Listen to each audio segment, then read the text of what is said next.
जय हिंद दोस्त। आज की क्लास में आप बौद्ध धर्म को पूरे विस्तार से पढ़ेंगे। ठीक है, तो बौद्ध धर्म को पढ़ने के बाद इस वीडियो को आप लास्ट तक देखें।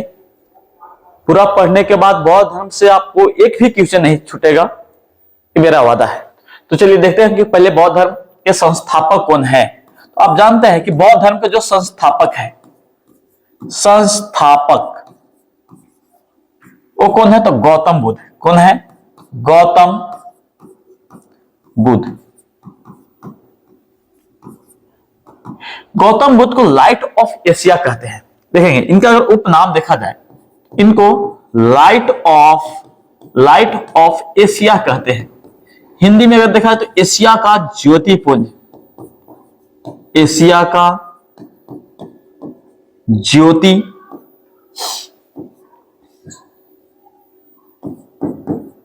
ज्योतिपुंज कहते हैं। तो आप जाने कि गौतम बुद्ध है, गौतम बुद्ध को लाइट ऑफ एशिया इसलिए कहा जाता है कि शुरुआती चरण में जो बौद्ध धर्म है, बौद्ध धर्म पूरे एशिया में फैल जाता है। चाइना से लेकर के म्यांमार देखेंगे, और आप देखेंगे कि श्रीलंका तक आपको भारत में अशोक के समय आधा से ज्यादा हिस्सा में बौद्ध धर्म क्या हुआ था, फैल चुका था। इसलिए इनको लाइट ऑफ एशिया का उपाधि दिया गया है। इसे शाक्य मुनि, तथागत भी कहा जाता है। जैसे इनको और जो अन्य नाम से है ना, तथागत या शाक्य मुनि के भी नाम से जाना जाता है, शाक्य मुनि। तो आप देखिए कि इनका अन्य नाम क्या है ना, तो तथागत, शाक्य मुनि, लाइट ऑफ एशिया कहा जाता है। और इनका हम लोग अब जीवनी के बारे में पढ़ते हैं। जीवनी को देख लेते हैं ना कि इनका जीवनी क्या है।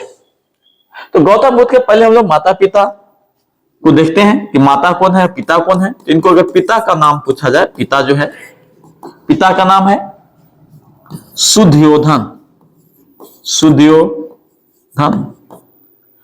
कभी कभी पूछता है कि सुधोधन जो है, सुधोधन किस कुल के हैं? तो सुधोधन जो है वह शाक्य कुल के,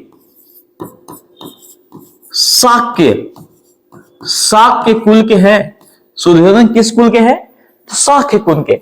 अब इनका जो जन्म है, जन्म देखेंगे तो जन्म है कितना ईस्वी में जन्म हुआ है, तो आप देखेंगे कि 563 ईसा पूर्व में, 563 ईसा पूर्व में इनका जन्म हुआ है ना। लुम्बिनी एक जगह है, लुम्बिनी ना, लुम्बिनी अगर आप देखेंगे तो लुम्बिनी जो है,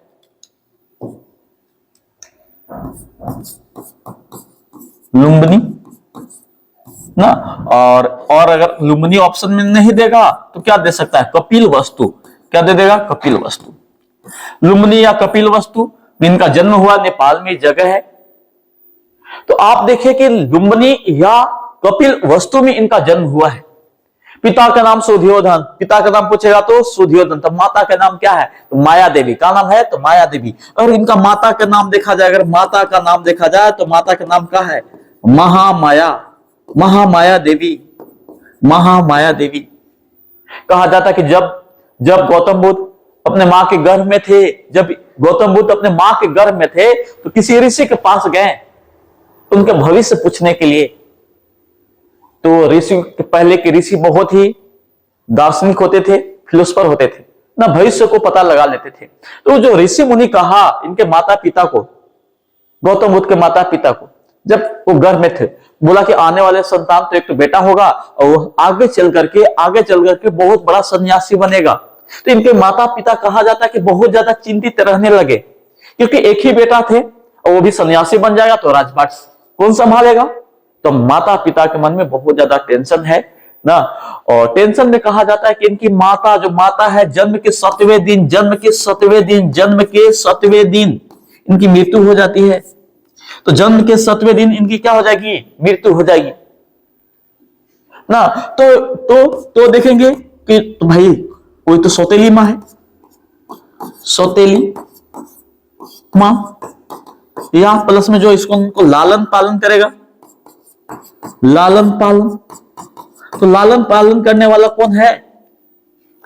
इन्हीं का बहन, इनकी बहन का नाम है प्रजापति गौतमी, प्रजापति गौतमी। तो प्रजापति गौतमी से फिर जो सुद्योधन है विवाह भी कर लिए, तो गौतम बुद्ध के एक तो सौतेली माँ भी हो गए और लालन पालन करने वाले हैं, एक तो मौसी भी हैं। तो इनकी मौसी या सौतेली माँ या तो लालन पालन करने वाला कौन है? तो प्रजापति गौतमी। कौन है? तो प्रजापति गौतमी। और अगर आप देखेंगे कि जो गौतम बुद्ध हैं ना, इनका अगर बचपन के नाम देखा जाए, बचपन के अगर नाम देखा जाए, बचपन का नाम, तो बचपन का जो इनका नाम है वो है सिद्धार्थ। क्या नाम है? तो सिद्धार्थ।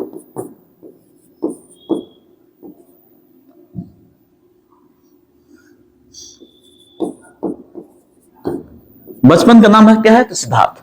बचपन का इनका नाम है सिद्धार्थ ना। और कहा जाता है कि जो इनके माता पिता है, सौतेली माँ प्रजापति गौतमी है, और इनको जो पिता है, उनके भविष्य को लेकर के बहुत ज्यादा चिंता सताने लगा। तो सोचे कि बहुत सन्यासी बनेगा, बहुत बड़ा सन्यासी बनने वाला है, इससे पहले ही इनकी शादी करा दी जाए। तो गौतम बुद्ध के कहा जाता है कम उम्र में, 16 वर्ष की उम्र में इनका विवाह कर दिया गया। तो इनका जो विवाह है, विवाह ना 16 वर्ष में हो गई, 16 वर्ष में हो गई, 16 वर्ष में इनका विवाह हुआ। अब किससे हुआ? तो यशोधरा से। किनसे? यशोधरा। यशोदा नहीं, यशोदा तो यहां आप पढ़ेंगे महावीर स्वामी में, यह है यशोधरा। कौन है जी? यशोधरा। तो यशोधरा से विवाह हो गया इनका 16 वर्ष की उम्र में। इनके माता पिता सोचते से कि शादी विवाह हो जाएगा, गृहस्थ जीवन जब जीने लगेगा तो ये आपको भटकेगा नहीं, सन्यासी फिर नहीं बनेगा। और कहा जाता है कि गौतम बुद्ध को दुख कष्टों से बहुत ज्यादा दूर रखते हैं, इनके भवन में ही रखते हैं, ज्यादा दूर जो राज्य का सैर करने के लिए नहीं निकलने दिया जाता है। तो चलिए ठीक है, इतना तो आप देख लिए। तो कहा जाता है कि इनका पुत्र भी हुआ, और पुत्र तो आगे होगा, देखेंगे। अब क्या हुआ कि एक दिन की बात है, एक दिन की बात है कि सैर, अपने राज्य की सैर करने के लिए निकल गए, करने निकले। अब निकले तो भाई इसका सारथी है, सारथी का नाम चन्ना है, और इनका घोड़ा कंथक। मतलब आप देखिए सैर करने जो निकले हैं, एक तो इनका सारथी रहेगा जो रथ चलाएगा। सारथी का नाम क्या है? चन्ना। कहेंगे छन्ना भी लिख देगा, कहेंगे छन्ना भी लिखा हुआ मिलता है, लेकिन नाम क्या है? चन्ना। और इनका जो घोड़ा है, घोड़ा का नाम है कंथक। क्या नाम है? कंथक। कंथक नाम है घोड़ा का। तो सारथी चन्ना और जो घोड़ा है कंथक, रथ में घोड़ा ही तो होते हैं। तो निकले सैर के लिए। तो इनको 4 दृश्य, ऐसा 4 दृश्यों से देखे कि इनको सन्यासी बनने पर मजबूर हो जाएंगे। तो भाई कौन कौन 4 दृश्य देखते हैं? तो चलो पहले हम लोग देख लेते हैं कि भाई 4 दृश्य कौन कौन देखे हैं गौतम बुद्ध। तो पहले आप देखेंगे कि 4 दृश्य में जो ये हैं, पहला, सबसे पहले एक बूढ़ा व्यक्ति देखें। कहा जाता है कि इतना जो वृद्ध व्यक्ति था, इतना जल अवस्था में होता है, जैसे अंतिम चरण में है वो आदमी, बूढ़ा व्यक्ति। अब उसको दुख कष्ट को देखते कि अब एक वृद्ध व्यक्ति इतना बूढ़ा है, इतना कष्ट में जीवन में है। भाई बोले, सारथी से पूछे कि कौन है? तो बोले कि एक वृद्ध व्यक्ति है। हर एक मनुष्य को इस स्थिति में गुजरना पड़ता है, आपको भी होना पड़ेगा, हमें भी होना पड़ेगा। सारथी उनको समझाता है, किनको? गौतम बुद्ध को। चन्ना जो छन्ना है, चन्ना या छन्ना है, गौतम बुद्ध को समझाया कि हर एक आदमी को एक ऐसा स्थिति आएगा जो वृद्ध होगा, आप भी होंगे, हम ही होंगे। तो देखेंगे दूसरा जब आगे बढ़ते हैं तो आगे जो उनका दृश्य दिखाई दिया, एक बीमार व्यक्ति है। क्रम याद रखिएगा, कभी कभी क्रम भी पूछता है। तो जो बीमार व्यक्ति है, देखा कि एक बीमार व्यक्ति है, उसकी जो पत्नी है, माथे पर पट्टी, जो बुखार के समय पट्टी लगाया जाता है, उस पट्टी को लगा रही थी, और उसके बच्चे हैं, रो रहे हैं। तो बोले, गौतम बुद्ध पूछे सारथी चन्ना से कि कौन है ये व्यक्ति? तो बोले, भाई एक व्यक्ति है, वो बीमार अवस्था में है ना, उसके बच्चे भूख के मारे रो रहे हैं ना। तो भाई चलो ठीक है भाई, आगे चलते हैं ना। जब कहा जाता कि आगे गए तो एक 100 दिखाई दिया, 100 लाश। 4 आदमी उसको कंधा दिए हुए आगे लेकर के जा रहे थे। उसके परिवार जने रो रहे हैं, विलाप कर रहे हैं। बोले कि कौन है भाई, ये कौन है? सारथी से पूछते हैं। सारथी जवाब देता है, बोलता है कि गौतम बुद्ध जो महाराज है, युवराज, एक मरा हुआ व्यक्ति है, मरा हुआ व्यक्ति है, मर गया है। हर एक आदमी को एक न एक दिन मरना पड़ता है, आपको भी मरना पड़ेगा, हमें भी मरना पड़ेगा। गौतम बुद्ध सोचे भाई इतनी दुनिया है क्या कि भाई दुनिया जब कि आदमी वृद्ध हो जाए, बीमार हो जाए, मर जाए, ताकि दुनिया क्या है। तो आगे जब बढ़ते हैं, आगे जब देखते तो भाई एक 100 दिखाई देगा लाश। 100 के बाद आगे एक सन्यासी दिखाई देगा। सन्यासी बोलते कि कौन है? बोला कि संत है, सन्यासी है। सन्यासी के देखे कि भाई उसके चेहरा पर एक चमक है, बिना किसी भय, बिना किसी टेंशन से भगवान का जप कर रहा है। अब भगवान के ध्यान में मगन है, उसको दुनियादारी से किसी से कोई माने मतलब नहीं है। गौतम बुद्ध सोचे जिंदगी हो तो ऐसा ही होना चाहिए। कैसा? एक सन्यास के साथ। अब सोचे कि अब जो है ना, गौतम बुद्ध को सन्यासी बनने के लिए एक प्रेरणा मिल गई इसी से। अब घर पे जाते हैं, घर पे गए, अब सोचे कि भाई बड़ा ही उदास है, टेंशन है इस दृश्य को देख करके।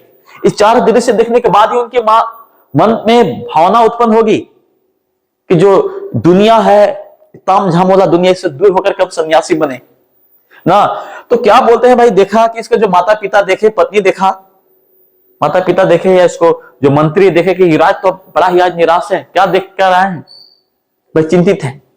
तो इनको मन को बहलाने के लिए नर्तकी लाया गया, दरबार में नर्तकी लाया गया। और नर्तकी को अर्धनंगा नर्तकी है, उनके सामने नाचते नृत्य करती है, ताकि इनका मन जो भटक गया है वो बहले, खुश हो, निराश ना हो। तो कहा जाता है कि उनके माथे पर कोई भी प्रभाव या उसके मतलब नृत्य देखने के बाद भी कोई बदलाव नहीं आया। सोचे कि आज रात को निकल ही जाते हैं। तो जब निकलते हैं तो देखते हैं कि भाई पत्नी गर्भवती है। तो सोचे कि पत्नी को छोड़कर के इस हालत में जाना तो ठीक नहीं है, कुछ दिन रुक जाते हैं। तो बोला कि देखा भाई जो कुछ समय के बाद उनका पुत्र हुआ, पुत्र का नाम रखा राहुल। राहुल का अर्थ होता है रास्ता के कांटा। सोचा कह रहा ही नहीं रहता तो उस दिन चलिए जाते। तो राहुल के देख करके रुक गए, इसलिए उनका पुत्र के नाम क्या रख दिया? राहुल। राहुल तो रास्ता के कांटा है, न तो उस रात निकल ही जाते पत्नी को छोड़ करके। जब इनका पुत्र हुआ, नामकरण हो गया, अब सोचे कि भाई अब निकलने वाले हैं। तो अब जो है, अब अपने सारथी चना और घोड़ा कंथक को लेकर के सैर करने के लिए निकल जाते हैं। जंगल में जाएंगे, भ्रमण। रात में निकले 12 बजे, सब कोई सोया हुआ है, अपने घोड़ा और साथी को लिए और चल दिए सैर करने के लिए। तो आप देखेंगे कि सैर करने रात में थोड़े ना जाएंगे। गृह त्याग, घर को छोड़ करके जाने लगे। अब उनका वर्ष हो रहा है 29 वर्ष। कहा जाता है कि 29 वर्ष की अवस्था में गृह को क्या कर दिए? त्याग कर दिए। गृह को त्याग कर दिए 29 वर्ष की अवस्था में। ठीक है, अब भटकने लगे भाई, ज्ञान की प्राप्ति के लिए भटकने लगे। कहा जाता है कि जब ज्ञान के लिए भटक रहे हैं ना, तो पहला गुरु इनको वैशाली में ही अलार कला मिले। तो देखेंगे, अगर पूछेगा कि प्रथम गुरु कौन है, तो प्रथम गुरु इनका जो है, प्रथम गुरु वो है अलार कलाम। अलार कलाम प्रथम गुरु कौन है? अलार कलाम। कहां मिले हैं? वैशाली में। वैशाली में। तो इनसे शिक्षा प्राप्त किए। कैसा शिक्षा प्राप्त करेंगे? तो साख्य दर्शन। साख्य दर्शन जो है, साख्य दर्शन प्राप्त करते हैं किनसे? अलार कलाम से। दूसरा मजा नहीं आ रहा था, सोचे कि चलो और कहीं पे चलते हैं। पहला गुरु के छोड़ करके बोले दूसरा गुरु के पास है। तो इनका द्वितीय गुरु अगर देखेंगे, द्वितीय जो गुरु है, पूछेगा आपसे, वो है रुद्रक रामपुत। कौन है? रुद्रक रामपुत। अभी कहां मिल गए? तो राजगीर में। कहां मिल गए हैं? राजगीर में मिल गए ना। इनसे क्या? तो योग दर्शन की शिक्षा प्राप्त किए हैं। योग दर्शन की शिक्षा प्राप्त कर ली। देखिए जो गौतम बुद्ध को चाह रहा था वो प्राप्त नहीं हुआ। बोले कि गुरु जी मजा नहीं आ रहा, गुरु को छोड़ करके आगे बढ़े अपने जीवन में। तो जब आगे बढ़े तो उरुवेला में 5 सन्यासी इनको साथ मिले। कहा जाता है कि जब आगे बढ़ते हैं, उरुवेला जगह है बोध गया के पास। उरुवेला में 5 सन्यासी मिलते हैं ना। एक तो है अश्वजीत के कहेंगे असाग्नि भी लिखा होगा। दूसरा है महानाम। तीसरा है ना भद्रिक। चौथा है वप्पा है।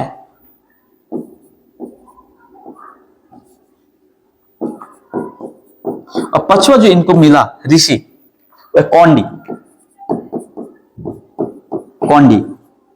कौंडिय। 5 ऋषि के साथ 5 ऋषि पूछे भाई तुम कहां जा रहे हो? तो ये भी इनको भी ज्ञान को प्राप्ति करना था। तो इन 5 ऋषियों के साथ 5 ऋषियों के पास उरुवेला में गौतम बुद्ध तपस्या करने के लिए बैठे, तपस्या करने लगे। जब तपस्या कर रहे हैं तो एक सुजाता नाम के ब्राह्मण कन्या है ना, वो खीर लेकर के जा रही थी। तो कहा जाता है कि खीर के सुगंध सुनकर के महात्मा बुद्ध उठते हैं। बहुत दिन से तो भूखे प्यासे हैं, उठेंगे इनसे हाथ से जो खीर का कटोरा छीनते हैं और खा लेते हैं।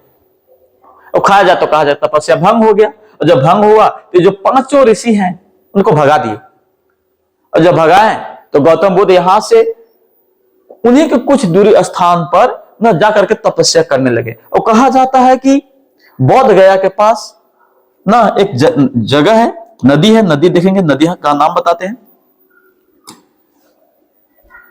तो देखेंगे क्या किए कि बोध गया में ना ऋजुपालिका नदी है फाल्गु नदी है।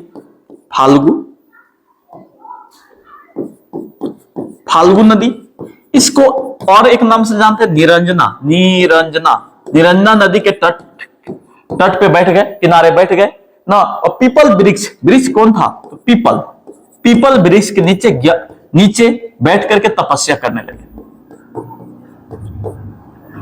कहा जाता कि वैशाख पूर्णिमा के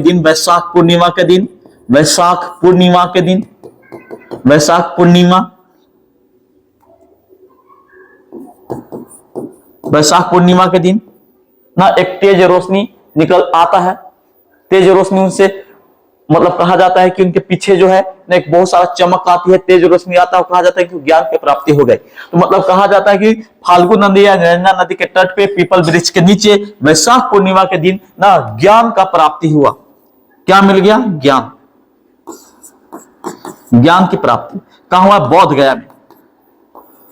वो अभी बोध गया से प्रसिद्ध है। बोध गया में इनको ज्ञान की प्राप्ति हो गई। और जब बोध गया में ज्ञान की प्राप्ति हुआ तो कहा जाता है कि इन्होंने सबसे पहला उपदेश ये 5 ऋषि को दिए जो इनको भगाए थे ना। तो प्रथम उपदेश अगर पूछेगा कि प्रथम उपदेश किसको दिए हैं, तो देखा जाता है कि प्रथम उपदेश जो है, प्रथम उपदेश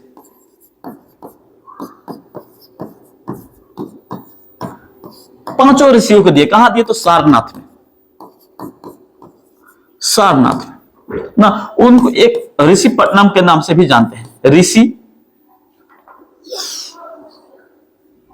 देखेंगे इसको ऋषि पट्टनम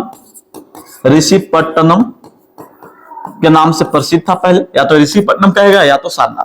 और जो उपदेश दे रहे हैं तो किस भाषा में दिए हैं? तो पाली भाषा में। गौतम बुद्ध ने जो उपदेश दिए हैं किस भाषा में दिए हैं? पाली भाषा में दिए हैं। और प्रथम उपदेश को कहा जाता है, प्रथम उपदेश को क्या कहा जाएगा? धर्म चक्र परिवर्तन। क्या कहा जाएगा? तो धर्म चक्र परिवर्तन ना, धर्म चक्र परिवर्तन कहा जाएगा। तो प्रथम उपदेश को क्या कहा जाता है? धर्म चक्र परिवर्तन। क्या कहा जाता है? तो धर्म चक्र परिवर्तन कहा जाएगा ना। तो हम लोग देखेंगे कि गृह त्याग को क्या कहा जा रहा था? गृह त्याग को महाभिनिष्क्रमण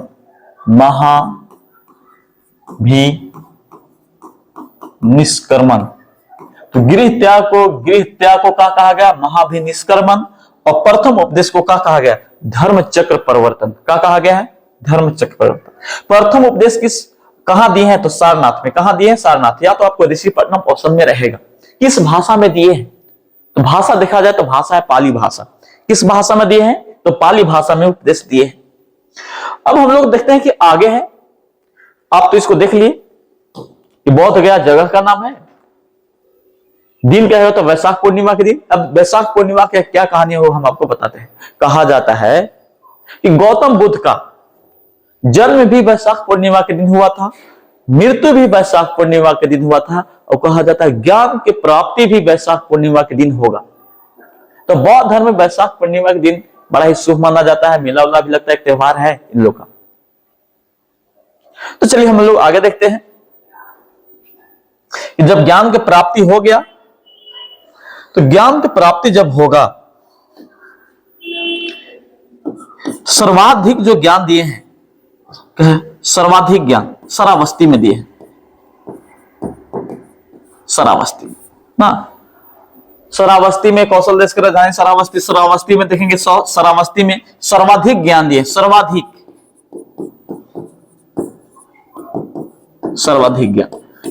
ज्ञान दिए। और जब इनको ज्ञान की प्राप्ति होता है तो कहा जाता है कि इनके ज्ञान से ऐसे ऐसे लोग सुधर गए जो समाज में कहा जाता है कि वो सुधरने लायक नहीं थे। जैसे आप देखे होंगे, सुने होंगे, अंगुलीमार डाकू की कहानी है ना, एक तो अम्रपाली वैश्या है ना। तो आप देखे हैं कि मतलब अंगुलीमार जो डाकू है वो भी इनके ज्ञान के प्रभाव से सही रास्ता अपना लेता है। दूसरा है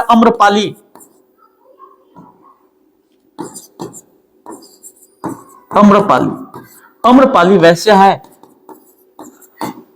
ये भी एक बौद्ध भिक्षु बन जाएगी। तो आप देखेंगे कि गौतम बुद्ध तो साधारण आदमी को इंप्रेस कर ही दिए अपने ज्ञान की प्राप्ति से, कुछ ऐसे लोगों को भी इंप्रेस किए या उनको सुधार दिए जो अपने जीवन में कभी सुधरने लायक थे ही नहीं।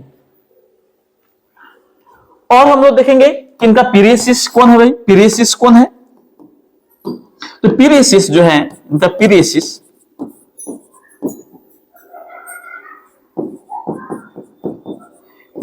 है आनंद है। आनंद, एक तो आनंद है और दूसरा है एक और है उपाली ना। तो पीरियसिस आनंद और उपाली है। इनके आनंद के पीरियसिस के कहने के बाद ना महिलाओं को भी प्रवेश में दिया गया। मतलब बौद्ध धर्म में शुरू बार महिलाओं का प्रवेश वर्जित था। इनके पीरियसिस आनंद के कहने पर ना गौतम बुद्ध ने महिलाओं को भी प्रवेश दिया। महिला जो है पहला बार जो है सर्वप्रथम जो महिला है कौन प्रवेश किया था? तो प्रवेश करने वाले अपनाने वाले थे इनकी मां है प्रजापति गौतमी है। क्वेश्चन पूछेगा, इसको भी याद कर लेना है कि बौद्ध धर्म अपनाने वाली प्रथम महिला कौन है? तो है आपको प्रजापति गौतमी। अब देखते हैं, अब हम लोग अगर आप देखेंगे गौतम बुद्ध के बारे में तो कुछ उपदेश दिए हैं। एक तो त्रिरत्न भी हम लोग देख लेते हैं, बौद्ध धर्म में त्रिरत्न है। और इनके अनुयायी कौन हैं? तो बौद्ध धर्म के पहले हम लोग अनुयायी देखते हैं। बौद्ध धर्म अनुयायी, इनके मानने वाले, इनके फॉलोअर्स। तो बौद्ध धर्म के मानने वाले अनुयायी दो टाइप के थे, एक तो है उपासक और एक है भिक्षुक। तो हम लोग देख लेते हैं भिक्षुक को, पहले देख लेते हैं भिक्षुक कौन है।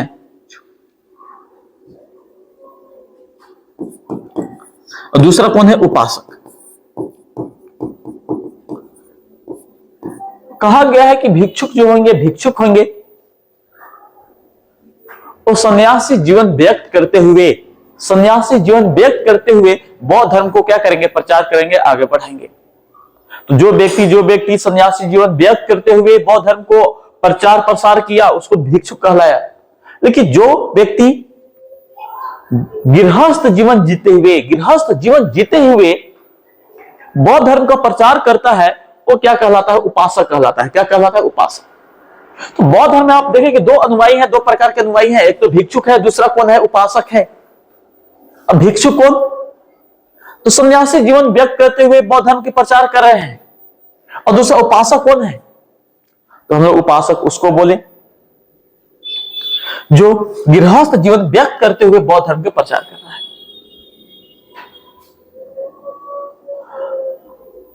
अब जो है गौतम बुद्ध ने पहले तो बोला कि जो संसार है दुखों से भरा है, संसार है दुखों से क्या है? भरा है। ये उपनिषद से शब्द लिया गया है, उपनिषद से शब्द लिया गया है ना। अब देखेंगे दुखों के निवारण के लिए, दुख निवारण के लिए तो चार आर्य सत्य बोलेंगे। चार आर्य सत्य कौन कौन है हम लोग देख लेते हैं ना, कि बौद्ध धर्म में जो है, बौद्ध धर्म में चार आर्य सत्य कौन है? बौद्ध धर्म में चार आर्य सत्य। तो चार जो आर्य सत्य है, चार आर्य सत्य है। पहला है दुख, दूसरा है दुख निरोध, पर समुदय देख लेते हैं। तीसरा देख लेते हैं दुख निरोध। तो चौथा जो है दुख निरोधागामिनी। मतलब बोले हैं गौतम बुद्ध कि भाई दुख है, सबको दुख है, दुख का कुछ न कुछ कारण है, उसका निवारण भी है। निवारण के लिए कुछ न कुछ अष्टांगिक मार्ग दिए हैं। दुख निरोधगामिनी प्रतिपदा इसको बोलते हैं, प्रतिपदा ना। इसके लिए आप अष्टांगिक मार्ग को अपनाइए। अष्टांगिक मार्ग कौन कौन है हम वो भी बता देते हैं भाई, कि बौद्ध धर्म में अष्टांगिक मार्ग कौन कौन है देख लेते हैं ना। तो चार आर्य सत्य कौन है? दुख है, दुख समुदाय है, दुख निरोध है, दुख निरोधगामिनी। भाई दुख है, दुख के कुछ कारण है ना, उसका उपाय भी है। उपाय उसमें बताए हैं कि भाई क्या क्या उपाय है। उसके लिए आप ना दुख को हरने के लिए अष्टांगिक 8 गो मार्ग है, उसको पालन करिए, दुख आपको कभी नहीं जीवन में होगा। तो हम लोग देख लेते हैं कि अष्टांगिक मार्ग, अष्टांगिक मार्ग है दुख निवारण के लिए। दुख निवारण हेतु अष्टांगिक मार्ग बताया बौद्ध धर्म में। पहला तो है सम्यक दृष्टि,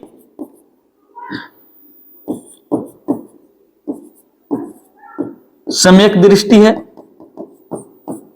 ना। दूसरा है सम्यक संकल्प,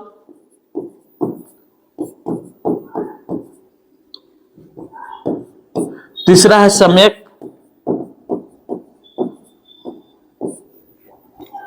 वाणी है, चौथा है सम्यक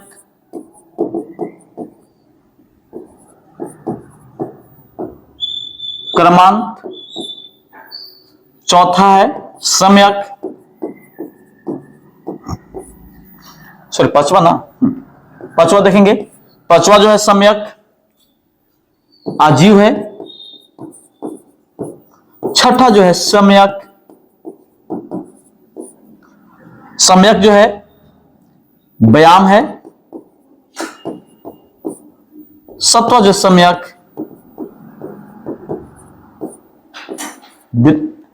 स्मृति है। और आठवां जो लास्ट है सम्यक समाधि। तो आप दुख के निवारण हेतु, आप दुख से निवारण छुटकारा चाहते हैं तो आप अष्टांगिक मार्ग को पालन करें। तो दृष्टि सही होना चाहिए, संकल्प अच्छा होना चाहिए, आपका आवाज वाणी है वो सही होना चाहिए, कर्म आपका सही होना चाहिए, पेशा रोजगार आपको अच्छा होना चाहिए ना। आप योगा करें, व्यायाम करें, दुख कष्ट आपको कभी भी जीवन में नहीं होगा। और दुख जो उत्पन्न होता है वो इच्छा से ही उत्पन्न होता है। आप चाहते हैं कि हमारे जीवन में दुख ना हो, इच्छा को मार दीजिए। गौतम बुद्ध ये तो मोक्ष की प्राप्ति बताए हैं कि मनुष्य के दुख का कारण क्या है, तो इच्छा करना ही दुख का कारण है। हम इच्छा करेंगे नहीं तो दुख नहीं होगा। और हमें बड़ी बड़ी इच्छाएं नहीं होगी तो हमें दुख नहीं होगा। जितनी बड़ी इच्छा होगी उतनी बड़ा दुख होगा, और इच्छा नहीं होगा तब कोई दुख नहीं होगा। क्योंकि गौतम बुद्ध पुनः जन्म पे विश्वास करते थे। उनका क्या नाम था, पुनः जन्म पर विश्वास है बौद्ध धर्म में, कि अगर आप इच्छा को मार देते हैं इस जन्म में, तो अगला जन्म आपको नहीं लेना पड़ेगा, आपको मोक्ष को प्राप्ति हो जाएगा। लेकिन अगर आप इच्छा को इस जन्म में नहीं मार पाते, समाप्त नहीं कर पाते हैं, तो अगला फिर से आपको जन्म लेना पड़ेगा, दूसरा जन्म। और मोक्ष की प्राप्ति के लिए इच्छा को समाप्त करना होगा। तो चलिए हम लोग देखते हैं कि भाई गौतम बुद्ध हैं। गौतम बुद्ध में देखेंगे कि इनकी मृत्यु के बाद जो है, तो मृत्यु के बाद जो है आपको नेक्स्ट वीडियो में बता देंगे, बहुत लंबा हो जाएगा ना, सिर्फ मृत्यु लिख करके छोड़ देते हैं। मृत्यु के बाद जो है इनका मृत्यु हुआ है आपको 483 बीसी में ना। एक तो कुशीनगर हुआ है, कुशीनगर ना, देवरिया यूपी में ना, यूपी में हुआ है ना। एक चुंद है, चुंदवारा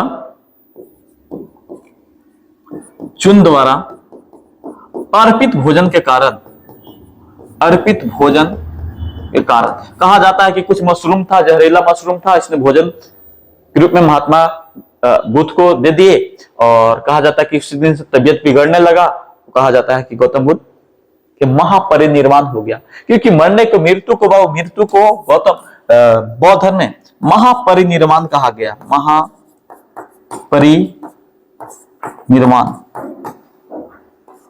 महापरिनिर्वाण। तो वीडियो बहुत लंबा हो जाएगा, इसलिए आपको नेक्स्ट वीडियो में आपको बौद्ध धर्म के कुछ छोटा हुआ भाग बता देंगे, जैसे बौद्ध संगीति बता देंगे आपको, और यहां से कुछ इंपोर्टेंट जो क्वेश्चन आते हो बता देंगे। ठीक है, तो धन्यवाद।